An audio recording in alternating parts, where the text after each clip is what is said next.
안녕하세요. 박리나 변호사입니다. 구독자님들 그동안 또 건강히 잘 지내셨나요? 오늘은 제가 상담을 많이 받은 내용 중에 상속과 증여에 대해서 한번 설명을 해드리려고 합니다. 예전에는 상속과 증여 그러면 굉장히 돈 있는 사람, 부자들만 이렇게 하는 거 아닌가? 라고 생각을 했는데 요즘에는 사실 부동산 하나, 뭐 아파트 한 채만 해도 거의 10억 가까이 하고 팔기만 해도 양도세, 증여세 이런 부분들이 굉장히 무섭잖아요. 이 돈을 많이 내야 되는 거 아닌가 정말 지레 겁먹기도 하고 그래서 그 부분에 대해서 한번 좀 설명을 해보려고 합니다. 많은 분들이 여쭤보시는데 상속과 증여 뭐가 다른가요? 라고 묻는다면 일단은 상속과 증여는 같은 점으로서는 재산이 무상으로 이전된다는 점에서는 같습니다. 그런데 상속이라는 것은 재산을 주는 사람이 사망을 했을 때 재산을 받는 사람이 내는 세금이고요. 증여세, 재산을 준 사람이 살아있을 때 주는 것이고 증여를 받는 사람이 내는 세금을 증여세라고 합니다. 그런데 상속세와 증여세 이렇게 같이 얘기하는 이유는 무엇일까요? 상속세와 증여세에 적용되는 세율이 같기 때문입니다. 모두 5단계 초과 누진세율이 적용이 되는데요.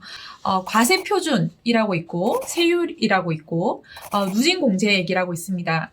그래서 과세표준과 세율, 누진공제액 이것이 상속과 증여세의 경우에 똑같이 적용이 된다는 것이죠. 과세표준이 1억 원 이하일 경우에는 세율이 10%, 누진공제액은 0원입니다. 과세표준이 1억 원 초과하고 5억 원 이하일 경우에는 세율이 20%이고요. 누진공제액은 이때 1,000만 원 공제가 됩니다. 과세표준이 5억 원 초과 10억 원 이하일 경우에는 세율이 30%, 그리고 누진공제액은 6천만 원, 그리고 과세표준액이 10억 원 초과 30억 원 이하일 경우에는 세율이 40%, 누진공제액이 1억 6천만 원, 과세표준이 30억 원을 초과할 경우에는 세율이 50%이고 누진공제액이 4억 6천만 원입니다.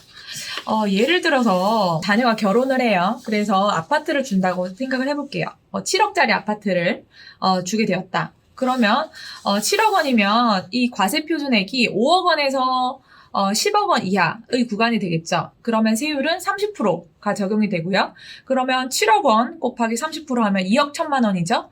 그럼 2억 1천만 원에서 누진공제액은 이 구간에선 6천만 원입니다. 그럼 2억 1천만 원에서 6천만 원을 공제하면 1억 5천만 원.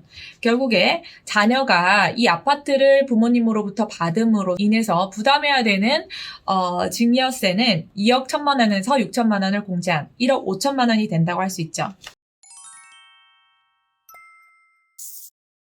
상속세의 경우에는 상속 개시일이 속한 달의 말일부터 6개월 이내에 피상속인 주소지 관할 세무서에 신고 납부해야 됩니다. 예를 들자면 부모님이 7월 1일에 돌아가셨어요.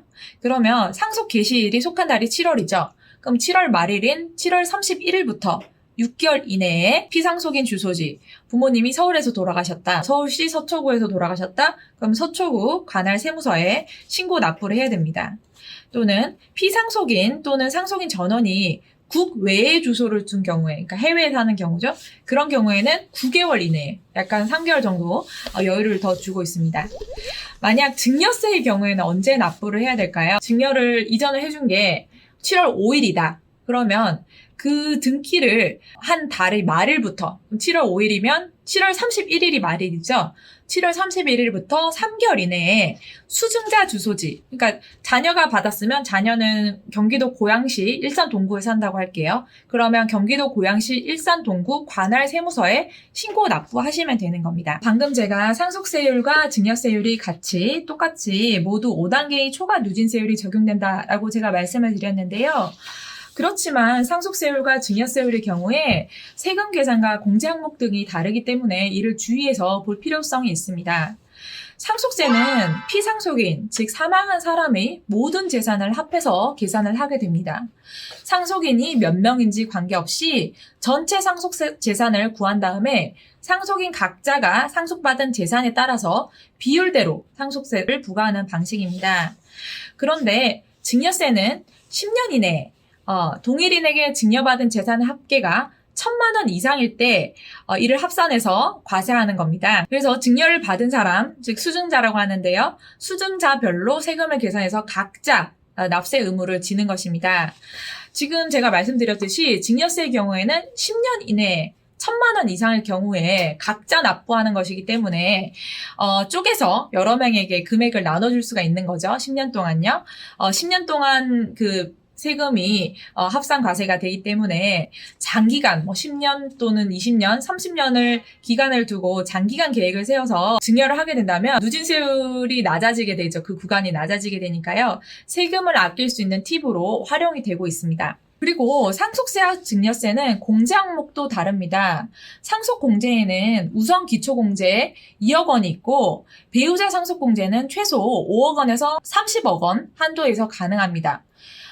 자녀의 경우에는 5천만 원, 미성년자 1,000만 원, 연로자 5천만 원, 장애인 1,000만 원 등의 인적 공제가 있고 기초공제와 인적 공제를 대신해 일괄로 5억 원 공제도 가능합니다. 그런데 증여세의 경우에는 증여자와 수증자의 관계에 따라서 배우자 증여의 경우에는 6억 원까지 공제가 되고요. 직계 좀비 속간에는 5천만 원, 미성년자에게는 2천만 원, 기타 친족에게는 1,000만 원 등 상대적으로 공제 항목이 상속공제에 비해서 조금 간결한 편입니다.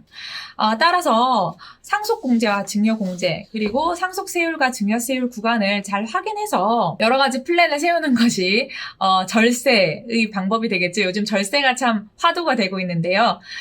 이런 부분을 잘 참고하셔서 절세에 성공하셔서 정말 부자 되시길 바라겠습니다. 오늘 영상은 여기까지고요. 다음 영상에서 또 재밌는 내용으로 찾아오도록 하겠습니다.